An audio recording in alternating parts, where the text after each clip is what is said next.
जय हिंद दोस्तों। आज हम हिंदी वर्णमाला के पार्ट 2 को डिस्कस करेंगे।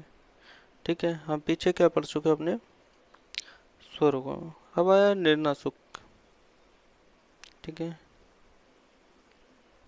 अनुनासिक भी पता लग गया। अब निर्नासिक क्या, जहाँ ध्वनि केवल केवल मुख से निकलती है उनको क्या कहते हैं, निर्नासिक। फिर अगली देखते हैं हम व्यंजन। देखो व्यंजन क्या होता है, ये स्वतंत्र इकाई नहीं है। व्यंजन क्या है, स्वतंत्र इकाई नहीं है। इन्हें बोलने के लिए किसी एक स्वर की आवश्यकता पड़ती है। ठीक है, जैसे हमारे पास आया का। ठीक है, क्या आया, का। तो का को कैसे बोला हमने, का को सेपरेट करा हलंत लगाकर, का प्लस अ। कैसे बना, ये दो अक्षरों से मिलकर बना, का हलंत प्लस अ।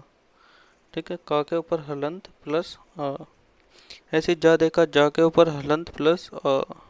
तो संयुक्त स्वर का क्या हुआ फिर। ठीक है, ये किससे मिलकर बनी होती है, ये दो अक्षरों से मिलकर बनी होती है। किसमें, एक तो अक्षर जो स्वयं होता है और दूसरा उसके साथ एक स्वर जुड़ा होता है। अब आया हमारा व्यंजन के भेद। देखो व्यंजनों के भेद करें, बात करें तो जो व्यंजन के भेद होते हैं तीन। कौन से, स्पर्श व्यंजन, ठीक, अंतस्थ व्यंजन और ऊष्म व्यंजन। ठीक है, पहले हम देखते हैं स्पर्श व्यंजन। ठीक है, तो स्पर्श व्यंजन की हम अगर जो वर्गीय संख्या करें भी, ठीक है, इनकी जो संख्या ज्ञात करें तो वो कितनी होती है, 25। तो कितनी होती है स्पर्श व्यंजनों की संख्या, 25। ठीक, और 25 होती कैसे है ये भी हमें बताना चाहिए। ये का वर्ग से शुरू होता है, का वर्ग से शुरू होता है और पा वर्ग पे खत्म हो जाता है। मतलब इनके बीच जो वर्ण आने हैं, का खा ग ग अंग। ठीक है, का खा ग घ अंग। फिर च छ ज झ इय, च छ ज झ इय। फिर आया ट ठ ड ढ अण, ट ठ ड ढ अण। फिर आया त थ द ध न, त थ द ध न। फिर आया प फ ब भ म, प फ ब भ म। ठीक है, इनको बोलने के लिए हम पांचों इंद्रियों का यूज करते हैं। अब जो इंद्रिया क्या है, ये इंद्रिया क्या है, हमारे गले से निकलने वाली आवाज। तो हमें किन किन चीजों की जरूरत पड़ती है। कंठ मतलब गले की, तालु मतलब जबाड़े के ऊपर, मूर्धन्य मतलब जबाड़े के ऊपर नीचे की, और दंत मतलब आगे। दांतों की भी जरूरत पड़ती है कुछ वर्ण को बोलने के, और कुछ वर्ण केवल ओष्ठ से बोले जाते हैं। ठीक है, अब जैसे हमें पता है भी, ठीक है, जैसे का से शुरू हुआ, का से शुरू हुआ और पीछे से ही आवाज आई। ठीक है, तो अपनी जो आवाज होती है वो सीधी पहले कंठ से आती है। ठीक है, तो कंठ में क्या कहते चला गया, का वर्ग चला गया, यानी कौन सा वर्ग चला गया, का वर्ग। कौन कौन से वर्ड आ गए कंठ में, एक कंठ में कौन कौन से वर्ड आ गए, ये क ख ग ग अंग, क ख ग ग अंग। ठीक है, कंठ से ही आ रही है ना सीधी आवाज। फिर आया कंठ के बाद फिर, ठीक है, फिर जी हम अपने गले से थोड़ा आगे चले तो आ गया तालु। तालु कौन सा, जो कि क्या है, जबड़े का ऊपरला हिस्से को क्या बोलते हैं हम, तालु, जहां हमारी जीभ टच होती है। ठीक है, तो जैसे हम थोड़ा का वर्ग से आगे चले तो फिर हम चा वर्ग पे आ गए। तो ये सारे तालु वाले हैं, तालु हुए। च छ ज झ इय, च च च छ ज झ इय। ठीक है, यहाँ क्या हो रहा है, अपनी जो जीभ है वो तालु से टच हो रही है। फिर थोड़ा आगे चले, इसके नीचे क्या है, मूर्धन्य। मूर्धन्य क्या होता है कि जो जीभ है ना वो निचले जबाड़े पे भी टच होती है और ऊपर ऊपर वाले जबाड़े पे भी टच होती है। तो इसमें कौन सा आएगा, टा वर्ग। ठीक है, ट ठ ड ढ अंग, ट ठ ड ढ अंग। ठीक है, फिर क्या, मूर्धन्य के बाद फिर थोड़ा आगे बढ़ते हैं, फिर आ गया दंत। दंत से क्या चला भाई, त थ द ध न। फिर आ गया ओष्ठ। ओष्ठ पे मतलब जैसे पा, होठे खुले ना, फ, होठ खुले ना, बा, भ, म। मतलब क्या हो रहा है, ये जो वर्ड बने ये होठों से, होठ इनमें आपस में टच हो रहे हैं बार बार। ठीक है, इसके बाद चलते हैं हम आगे। अब जी हमें अल्पप्राण और महाप्राण भी पढ़ने होंगे। ठीक है, अल्पप्राण और महाप्राण भी पढ़ने होंगे। तो हमें कैसे पता लगेगा कौन अल्पप्राण है कौन महाप्राण है। ठीक है, कौन अल्पप्राण है और कौन महाप्राण है, इस चीज का भी पता लगाना है हमें। स्पर्श व्यंजन में ही हम पढ़ लेते हैं अल्पप्राण और महाप्राण को भी। तो जो अल्पप्राण है ये क्या होते हैं भाई, सीक्वेंस वाइज नहीं होते। ये क्या, इनकी क्या होती है, विषम सीक्वेंस होती है। विषम क्या होती है, जो दो से नहीं करते। और जो महाप्राण है उनकी सीक्वेंस कैसी होती है, सम होती है। तो अब चलते हैं हम ये स्पर्श व्यंजन में भाई कौन कौन से अल्पप्राण है कौन कौन से महाप्राण है। अल्पप्राण, अल्पप्राण 1 3 5। कौन से अल्पप्राण, 1 3 5। ये भी अल्पप्राण, ये भी अल्पप्राण, ये भी अल्पप्राण। बचे कौन, ये दोनों, ये वर्ग और ये वर्ग। ठीक है, ये क्या बचे, महाप्राण। ठीक है, वो तो हुए अल्पप्राण, और महाप्राण क्या हुए, 2 और 4 वर्ग। ठीक है, दूसरी और चौथी कॉलम क्या हो गए हमारे, महाप्राण। तो हम जैसे ही एग्जाम में जाते हैं किसी कॉर्नर पर लिख लेते हैं, ठीक है, क ख ग घ। ठीक है, ये 25 लिख लेते हैं, उससे क्या है हमें काफ़ी हेल्प मिलती है इनमें। अब चलते हैं हम आगे। तो हमें अल्पप्राण और महाप्राण में पता लग गए। अल्पप्राण कौन कौन से होते हैं, 1 3 5। ठीक है, 1 3 5, ये ना टेबल लिख लेंगे ना तभी हम बता पाएंगे अच्छे से। तो टेबल में 1 3 5 तो होती है अल्पप्राण, और महाप्राण क्या होती है, सम होती है, यानी 2 और 4। जी आगे बढ़ते हैं। अल्पप्राण क्या है, जिन वर्णों के उच्चारण में मुख से कम वायु निकले उनको क्या कहते हैं हम, अल्पप्राण। जिन वर्णों के उच्चारण में मुख से कम वायु निकले उनको क्या कहते हैं, अल्पप्राण। और महाप्राण क्या हुए, जिन वर्णों के उच्चारण में मुख से अधिक वायु निकले उसको क्या कहते हैं, महाप्राण। फिर आया अपना अल्पप्राण महाप्राण हमें पता लग गया। फिर आया अघोष और सघोष। सघोष को ही हम क्या कहते हैं, घोष भी कहते हैं। ठीक है, अब इनमें भी देखना हमें, अघोष, अघोष कितने होते हैं, 2 कॉलम। यानी पहली दो जो कॉलम है का वर्ग और खा वर्ग की जो है, ठीक है, का और खा की जो पहली 2 कॉलम है वो किस में आ गई, अघोष में। और बाकी जो बची लास्ट की 3 वो किस में गई, सघोष या घोष में। तो देख लिया भी, ठीक है, हमने अघोष और सघोष का भी। अब गई अल्पप्राण पता लग गया, अल्पप्राण क्या है, 1 3 5, और महाप्राण क्या है, 2 4। अब आया अघोष की बात। तो ये पहली 2 तो गई अघोष में, पहली 2 तो गई अघोष में। उसके बाद की क्या गई, सघोष में या घोष में। ये किस में गई, सघोष में। 3 4 5 किस में गई भाई, सघोष में। ठीक है, इधर का अघोष और इधर का सघोष। ठीक, तो हमें घोष और अघोष का भी पता लग गया। अब आगे चलते हैं। अब आया क्वेश्चन,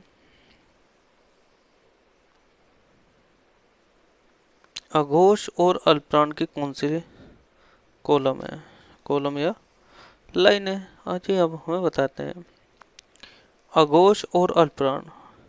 अघोष और अल्पप्राण, देखो अघोष जो होता है वो होता है 1 2। ठीक है, और जो अल्पप्राण होता है वो क्या होता है, 1 3 5। तो इनमें कॉमन क्या रहा है भाई, पहला कॉलम। दूसरा, अघोष और महाप्राण में कौन सा है भाई, दूसरा कॉलम, क्योंकि वो क्या होता है, 2 और 4। सघोष और अल्पप्राण। अल्पप्राण की बात करें, सघोष क्या होता है भाई? सघोष या घोष कौन सा होता है? तीसरी लाइन, तीसरी, चौथी, पांचवी लाइन। ठीक है, सघोष लिख दिया। हाँ जी, अल्पप्राण में कौन सी आ गई उसके? पांचवी आ गई।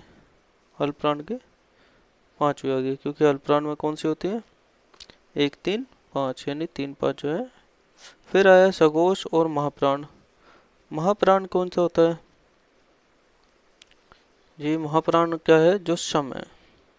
तो सघोष का कहा भाई बाद की तीन लाइन है, तीन, चार, पाँच, चार तो नहीं आना। और महाप्राण का तो सम चार ही है। हमें ये भी पता लग गया। अब आगे बढ़ते हैं। टा वर्ग के, ठीक है, टा वर्ग को कठोर व्यंजन के नाम से भी जाना जाता है। ठीक है, कहीं क्वेश्चन आ जाए टा वर्ग को किसके नाम से जाना जाता है? टा वर्ग को कठोर व्यंजन के नाम से भी जाना जाता है। किसके नाम से जाना जाता है? कठोर व्यंजन के नाम से। अघोष जिन वर्णों का उच्चारण में इंद्रियों में कंपन नहीं होता उनको क्या कहते हैं? अघोष। ठीक है, जिन वर्णों के उच्चारण में इंद्रियों में कंपन नहीं होता उनको क्या कहते हैं हम? अघोष।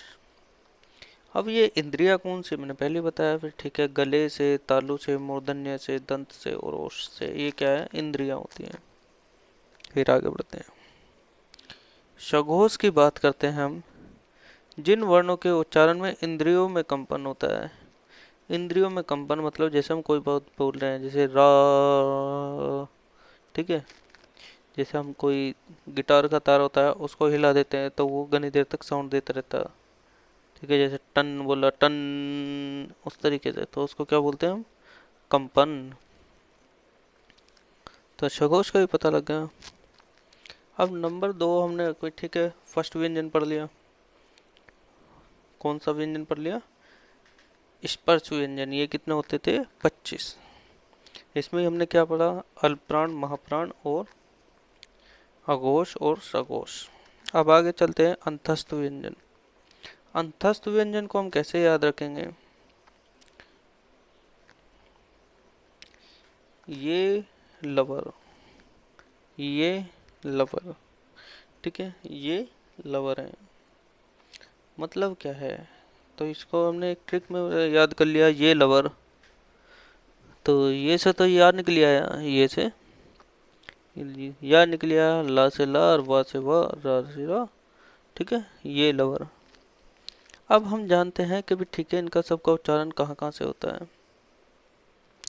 ठीक है, तो अब इनके उच्चारण की बात करें तो या कहाँ से आता है भी? ठीक है, या जो बोला जाता है तालु से बोला जाता है। या कहाँ से बोला जाता है उच्चारण में? या तालु से बोला जाता है। रा कहाँ से बोला जाता है? रा मूर्धन्य से बोला जाता है। मूर्धन्य मतलब जीभ जो ऊपर नीचे टच होती है। ला किससे बोला जाता है? दंत से बोला जाता है। और वा किससे बोला जाता है? दंतोष्ठ मतलब दांत प्लस होस्ट, होठों से बोला जाता है। या और वा को अर्धस्वर भी कहते हैं। ठीक है, यदि क्वेश्चन आ जाए कि ठीक है अर्धस्वर कौन से होते हैं, तो अर्धस्वर कौन से हैं भाई? या और वा। इसके बाद आया अपना ऊष्म व्यंजन। ऊष्म व्यंजन को कैसे याद रखेंगे भाई? शार है इसमें, ठीक है, तो तीनों शाह हैं वो इसी के अंदर है। तो क्या बोला ट्रिक? तीनों शाह इसी के अंदर है। ठीक है, तीनों शाह हैं। ठीक है, एक नाटक आता था पहले, काफी टाइम पहले, कोई है। ठीक है, इसमें से कोई हटा दो, कोई है।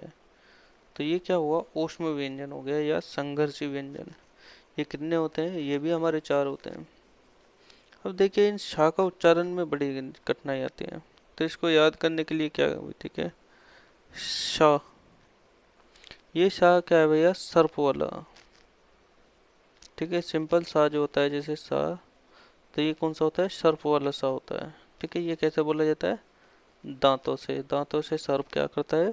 दांत मारता है। तो यहाँ से हमें पता लगा है जो सा है पहला, वो सर्प वाला सा लिया। फिर आया दूसरा, शाह षटकोण वाला शाह। अब ये शाह षटकोण वाले शाह में पेट कटा शाह है, यानी हमारा जो है जीभ जो है ऊपर नीचे ही टच होनी है इसमें। तो इसको क्या बोला? मूर्धन्य शाह। अब एक बचा, उसको क्या बोल दिया? तालु। श। और हा तो हमारे कंठ से बोल दिया जाता है।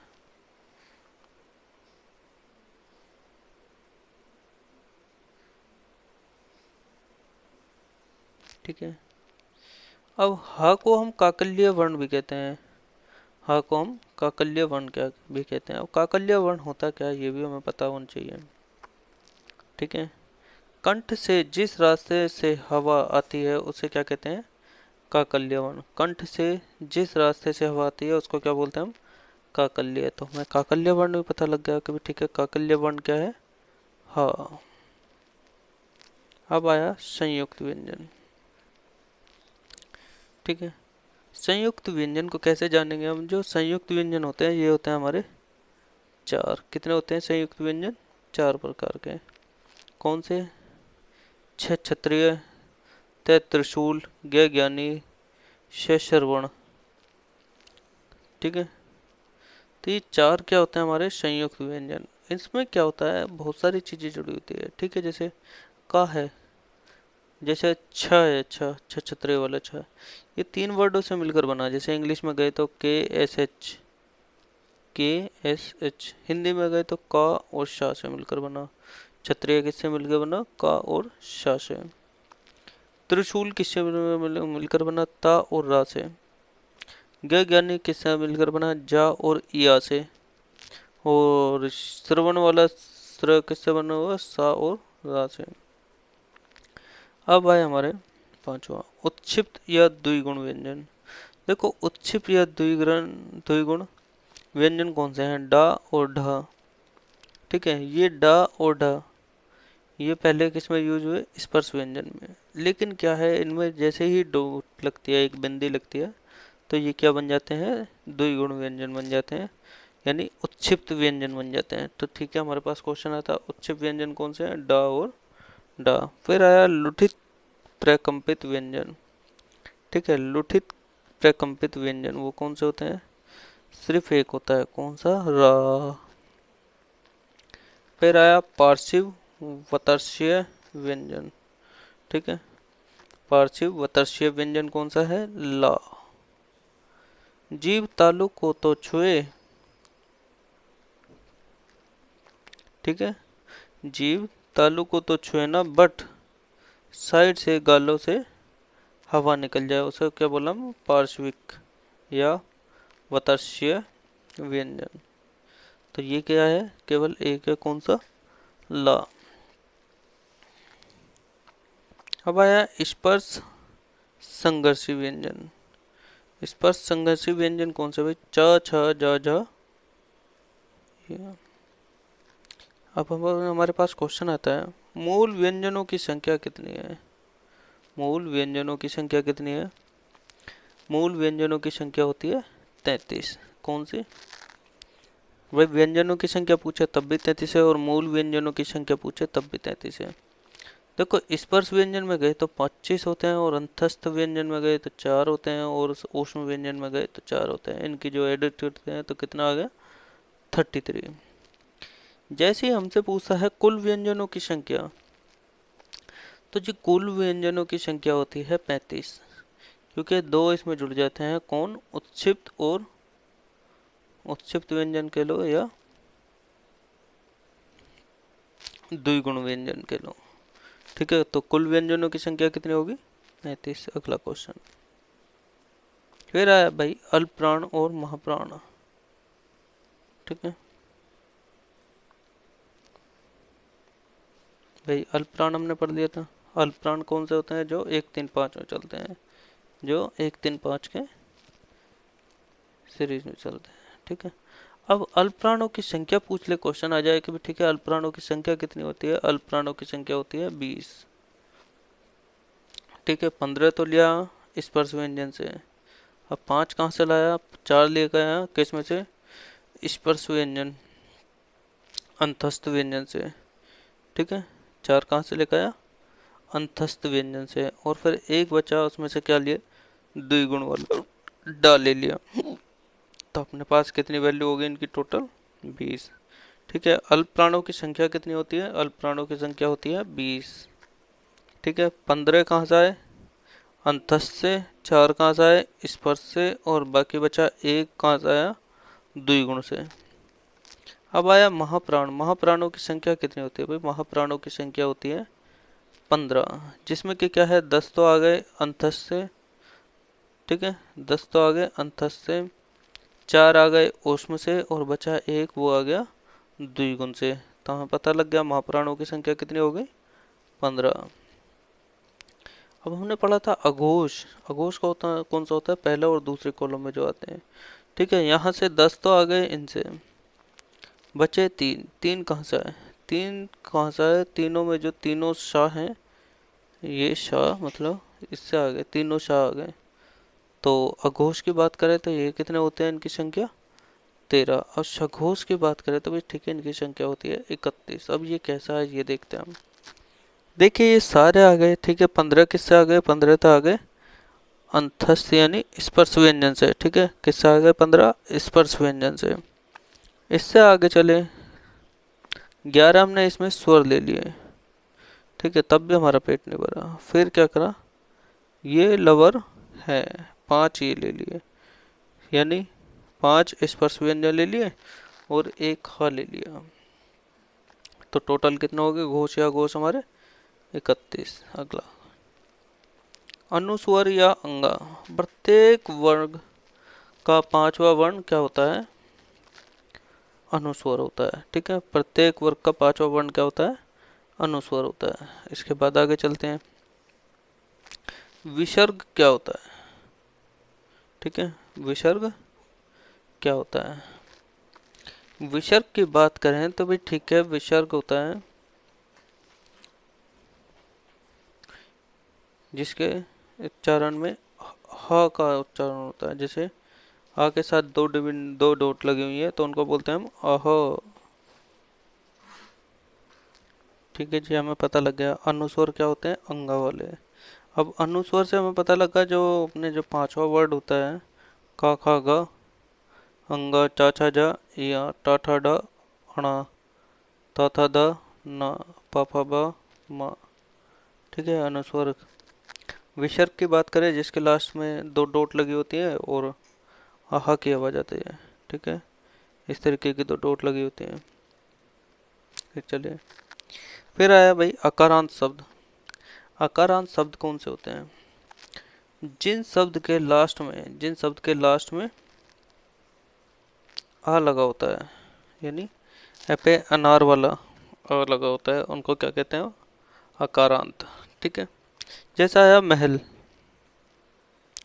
ठीक है जी। महल में ल को कैसे बनाया हमने, लास्ट वर्ड उठा लिया, ला के ऊपर हलंत प्लस अ, इसको सेपरेट कर लिया, ला के ऊपर हलंत प्लस अ। जैसा है चावल, ला के ऊपर हलंत प्लस अ, तो इनको क्या बोलते हैं हम, अकारांत। दूसरा देखा हमने, दूसरा है हमारा इकारांत, ठीक है, अकारांत, ठीक है। यानी जिसके लास्ट में आ वर्ड आ रहा हो, जैसे पहनावा, जाना, खाना, पीना, धोना, नहाना, जिसके लास्ट में आ वर्ड आ रहा हो उनको वो क्या बोलते हैं हम, अकारांत, ठीक है। फिर आया इकारांत। इकारांत यानी छोटी ई का यूज हो रहा है, जैसे उन्नति, शक्ति, भक्ति, ठीक है। इसको क्या बोलते हैं हम, इकारांत, जहाँ छोटी ई का यूज होता है। तो इसको क्या बोला हमने, इकारांत। यानी जैसे उन्नति में ता को जब हमने तोड़ा तो ता के ऊपर हलंत प्लस छोटी, जैसे शक्ति को तोड़ा ता के ऊपर हलंत प्लस छोटी। फिर आया इकारांत। हमें इकारांत भी पता रहना चाहिए, बड़ी इकारांत। तो भाई ठीक है, जिनके लास्ट में बड़ी ई आ रही है उसको कहते हैं इकारांत। जैसे पहाड़ी, माली, खाई, जाई, भाई, ये क्या होते हैं भाई, इकारांत, जिनके लास्ट में बड़ी ई का उच्चारण होता है। जैसे आया नानी, ना प्लस बड़ी ई। फिर आया उकारांत। जी ये उकारांत क्या है, जिनके लास्ट में ऊ का साउंड आता है, जैसे शुरू, गुरु, लघु, ठीक है। जिनके जैसे गुरु, शुरू, लघु, जिनके लास्ट में छोटे ऊ का साउंड आता है। फिर आया उकारांत, यानी जिसके लास्ट में बड़े ऊ का साउंड आता है, कौन सा? इनको देखते हैं। ये बड़े ऊ का साउंड किस में आता है? उल्लू, ताऊ, आलू, काऊ, पीऊ, इनमें क्या है? बड़े ऊ का साउंड आ रहा है। अब आई आगत ध्वनियाँ। ये हमें आगत ध्वनियों की भी जानकारी होनी चाहिए। तो आगत ध्वनियाँ क्या होती है? पहली बात तो बाहर की भाषा से आने वाली ध्वनियों को क्या कहते हैं? आगत ध्वनि। अब बाहर से आया क्या? जैसे डॉक्टर आया तो डा के ऊपर ये आ लगा होता है, डा के ऊपर ये आ लगा होता है, ये चंद्र बिंदु भी नहीं है। तो ये कहाँ से आया? ये इंग्लिश से लिया गया है, डॉक्टर। ठीक है, अगला देखा। अब आगत वर्ड क्या है हमारे? कुछ ध्वनियाँ हिंदी भाषा की नहीं है। ठीक है, कुछ ध्वनियाँ हिंदी भाषा की नहीं है, वह बाहर से ली गई है। इन्हें हिंदी में स्वीकार कर लिया गया है, लेकिन इन्हें हिंदी में स्वीकार कर लिया गया है, उनको क्या बोला है हमने? आगत वर्ड। अब आगत वर्ड की बात करें तो भाई ठीक है, जो आ है डॉक्टर वाला आ, वो किससे लिया गया है? अंग्रेजी भाषा से लिया गया है। और बाकी किससे लिए गए? फारसी भाषा से। अब फारसी क्या बोलते थे? कागो क ज गु फू। मतलब ये डोट लगाने से क्या होता था? आवाज भारी हो जाती थी। ठीक है, जैसे का कबूतर वो बोलते, वो बोलेंगे ग कबूतर। ठीक है, थोड़ी सी भारी आवाज हो जाती है का के ऊपर डोट लगने से। तो ये कहाँ से आया? ये फारसी भाषा से लिए गए हैं। ठीक है, और ये जो डोट लगा हुआ है भाई, इसको हम नुक्ता कहते हैं। ठीक है, जिसके ऊपर, इसको हम क्या कहते हैं? नुक्ता। इस डोट को क्या कहते हैं हम? नुक्ता। आगत ध्वनियों को नवनिर्मित ध्वनि भी कहते हैं, या नवीन विकसित ध्वनि भी कहते हैं। अब जब आगत स्वर की बात हो तो भाई आगत स्वर कौन है? भाई ठीक है, आ है। आ कौन है? आगत स्वर अंग्रेजी का। आगत व्यंजन की बात करें तो ये चारों हैं, का, खा, गा, ज, फ। ठीक है, आगत स्वर की बात करें तो केवल एक है, कौन सा? अ, डॉक्टर वाला वो लगा हुआ है। और आगत स्वर की बात करें तो ये चार है, क, ये भी पांच है, का, खा, गा, ज, फ। उनके ऊपर क्या है? एक नुक्ता लगा हुआ है। ये कौन सी भाषा से लिए गए हैं? अरबी फारसी ध्वनियों से लिए गए हैं। फिर आया द्वित व्यंजन। और द्वित व्यंजन क्या होता है कि ठीक है, इसमें क्या होता है? दो वर्डों से मिलकर एक वर्ड मिलता है जी। ठीक है, एक वर्ड आधा प्लस उसी का वर्ड पूरा वर्ड। ठीक है, जैसे आया उन्नति, दिल्ली, सम्मान, उल्लेख, उल्लू, रस्सी, लस्सी। ठीक है, इन्हें क्या बोला? द्वित व्यंजन। जहाँ क्या होता है? दो व्यंजन एक साथ जुड़ रहे हैं, एक आधे से एक पूरे से, उसको क्या बोलते हैं हम? द्वित व्यंजन। अब अपने पास क्वेश्चन आया ये, उज्जवल लिखा हुआ है। ठीक है, उज्जवल लिखा हुआ है। ठीक है, और क्या ये उज्जवल द्वित व्यंजन है? नहीं। क्यों नहीं है ये द्वित व्यंजन? क्योंकि ये आधा जा वाह से मिलकर बना है। फिर आया उत्साह। क्या ये द्वित व्यंजन है? नहीं। द्वित व्यंजन की अपनी परिभाषा क्या थी?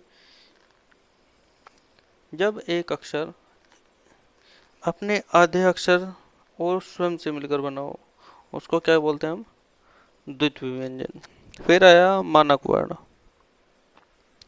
जो वर्ण अभी प्रचलन में चल रहे हैं उनको क्या कहते हैं हम?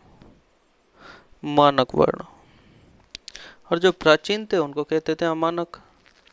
देखो पहले क्या लिखते थे? जा को इस तरीके से लिखते थे। ठीक है, जो प्राचीन है, यानी अमानक को झा को झंडे वाले झा को कैसे लिखते थे? ऐसे लिखते थे। और दा, विद्यालय वाले दा को कैसे लिखते थे? द। और आ को कैसे लिखते थे? इस तरीके से लिखते थे, जैसे श्रवण वाला सा लिखते हैं। तो हमसे पूछा अमानक और मानक का भी हमें पता लग गया। अब देखते हैं हम अगला। भाषा के आधार पर हमारे कितने स्वर होते हैं? ठीक है, भाषा के आधार पर हमारे स्वर होते हैं कितने? भाषा के आधार पर हमारे स्वर होते हैं, भाषा नहीं, मात्रा के आधार पर। तो मात्रा के आधार पर, भाषा के आधार पर तो 11 है, और मात्रा के आधार पर कितने हैं? 10 है। ठीक है, कितने स्वर होते हैं? 10। क्योंकि जो आ है, ठीक है, एप है अनार वाला जो है इसकी कोई मात्रा नहीं है, और बाकी सबके साथ मात्रा है। आ के साथ आ, ई के साथ ये बड़ी ई, ऊ, री के ऊपर रे लग जाता है, ए का ए लग जाता है, ऐसे एन का डबल ए लग जाता है, ओ से ओखली, ओ से औरत। ठीक है, तो हमें दिख गया कि इस तरीके से हमने सारे अपने शब्दावली पढ़ ली। ठीक है, तो वर्ण वाला के अब हम करते हैं क्वेश्चन आंसर। ठीक है बच्चों, तो अपना क्वेश्चन क्या है अगला, इनमें आगत स्वर क्या है। हाँ, देखो आगत स्वर की बात हुई है तो भाई आगत स्वर यानी जिसके ऊपर डॉक्टर वाला आ लिखा हुआ है, ये क्या है हमारा आगत स्वर। अगला क्वेश्चन पढ़ का है अभी पीछे से, इनमें से किसका उच्चारण जीभा के अग्रभाग से नहीं होता। अब जी जीभा के अग्रभाग से किसका उच्चारण नहीं होगा, तो जीभ के आधार पर पढ़ा हमने पहले। ठीक है, जीरा जीभा के आधार पर स्वरों के भेद जैसे हमने बताया था। तो अग्र स्वर में कौन सा है भाई, अग्र स्वर से क्या क्या बोले जा सकते हैं, अ उ ओ री। ठीक है, मध्य स्वर से कौन सा बोला जाता है, ई, एफ ए अनार। और पश्च स्वर से क्या होता है, छोटी सी इमली, बड़ी सी ईक, ऐसे एडी, ऐसे ऐनक। ठीक है, बड़े से ऐनक, इनसे ये बोला जाता है। ठीक है, तो हमने देखा ये किससे बोला जाता है, ये तो पश्च स्वर से बोला जाता है, यही पश्च से बोला जाता है, यही पश्च से बोला जाता है।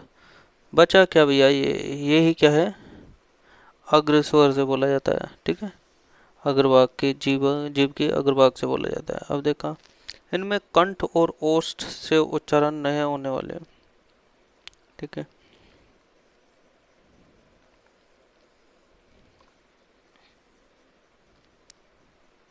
भाई ऊ होठों से चलता है, ओ होठों से चलता है, अ कंठ से चलता है, और जो ए है ये है तुम्हारा कंठ और ओष्ठ से ना बोले जाने वाले वर्ण।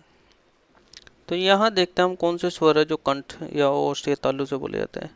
देखो कंठ से कौन सा बोला जाता है, अ एपैनर अपयाम, एपैनर अपयाम कौन सा बोला जाता है कंठ से, एपैनर अपयाम। फिर तालु पे आए आगे, छोटी से मिली बड़ी से, फिर ओष्ठ पे आए उसे उल्लू उसे ऊन, उसे उल्लू उसे ऊन। फिर आए कंठ प्लस तालु, ए कंठ प्लस तालु, ए कंठ प्लस ओष्ठ, ओ। ठीक है, तो हमसे बोला है कंठ और ओष्ठ से बोला जाता है, ये ओष्ठ से बोला जाता है, ये भी कंठ से बोला जाता है। तो हमारा वहाँ बचा क्या था, तो जी इनमें पता लग गया हमें ये कैसे बोले जाते हैं, कंठ प्लस तालुब्य से। ओम किस स्वर का उच्चारण है, ओम जो है प्लस स्वर का उच्चारण है। ठीक है, अब अगले चले,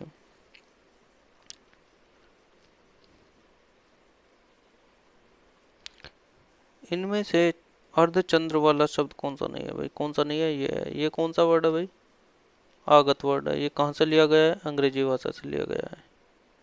आगे कौन सा स्वर नहीं है भाई, ये तो सारे स्वर हैं, ये तो सारे स्वर है, ये क्या है, एक व्यंजन है। आगे चलते हैं, वर्णमाला किसे कहते हैं, वर्णमाला कहते हैं वर्णों के व्यवस्थित व्यवस्थित समूह को। वर्णमाला किसको कहते हैं, वर्णों के व्यवस्थित समूह को। आगे चलते हैं, इनमें से ओ का उच्चारण स्थान कौन सा है, जी ओ का उच्चारण स्थान क्या है भाई, कंठ प्लस ओष्ठ। अगला क्वेश्चन, ध्वनि स्वर ध्वनि के प्रकार हैं। देखो स्वर ध्वनि के प्रकार की बात करो तो भाई ठीक है, उपयुक्त ये तीनों है। अगला क्वेश्चन, निम्नलिखित में से कौन सा स्वर संवर्त स्वर है। ठीक है, संवर्त विर्वत में भी बताया था। ठीक है, संवर्त में है जिसमें कम से कम मुंह खुले, तो कम से कम मुंह किसमें खुलेगा, ई ए। ठीक है, तो यहाँ संवर्त स्वर कौन से है, तो ठीक है हमारा यहाँ संवर्त स्वर कौन सा है, संवर्त स्वर है ये। ठीक है, क्या है संवर्त स्वर, ई, क्योंकि संवर्त स्वर में कौन कौन से आते हैं, ई ई ओ ओ, ठीक है। और री। अगला देखा, हिंदी वर्णमाला में अयोगवा वर्ण कौन सा है? देखो अयोगवा से हमें पता लगा है जिसमें अंगा और आह होता है, ये क्या वर्ण होते हैं हमारे? अयोगवा। अगला, निम्नलिखित में से कौन स्वर नहीं है? ई आ गया है, स्वर नहीं है। स्वर कितने होते हैं हमारे? 11। मौखिक भाषा का मूल आधार क्या है? ठीक है, मौखिक भाषा का मूल आधार क्या है? तो जी मौखिक भाषा का मूल आधार क्या होता है? ध्वनि। अगला क्वेश्चन, निम्नलिखित भाषा का लघुत्तम इकाई कौन सी है? लघुत्तम इकाई कौन सी है? देखो वर्ण, अब यहाँ क्या है? भाषा की लघुत्तम इकाई। अगर जो हमसे लिखित पूछता है तो वर्ण है, मौखिक पूछता है तो ध्वनि है। तो यहाँ हमें क्या जवाब देना चाहिए?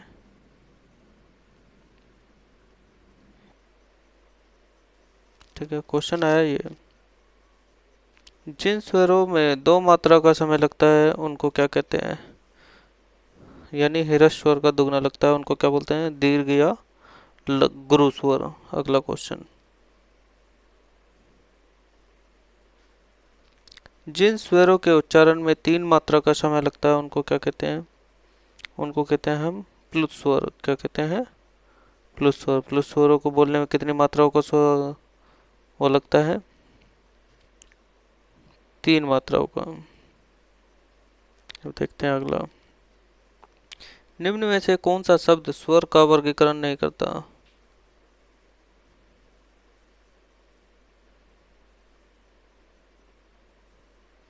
निम्न में से कौन सा शब्द स्वर का वर्गीकरण नहीं है?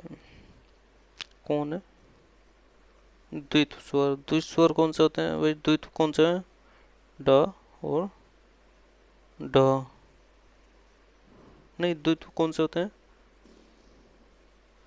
द्वित्व होते हैं भाई, ठीक है, जिसमें जैसे ना ना लगा हुआ है ना, उनको कहते हैं हम द्वित्व स्वर। ना ना तो इसको बोलते हैं हम द्वित्व। अगला,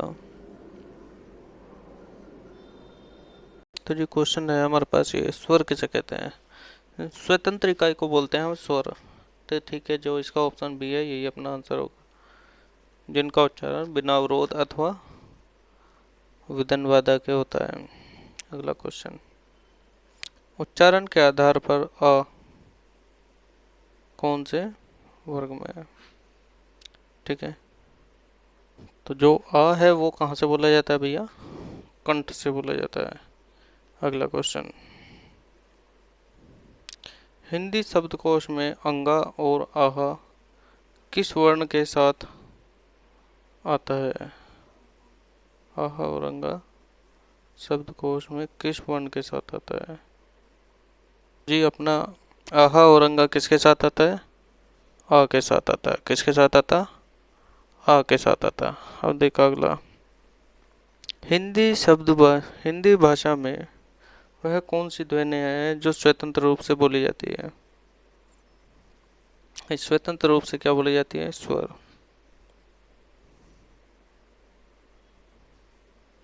तो अपना प्रैक्टिस सेशन भी खत्म होता है और अपना वर्णमाला का पार्ट 2 भी खत्म होता है।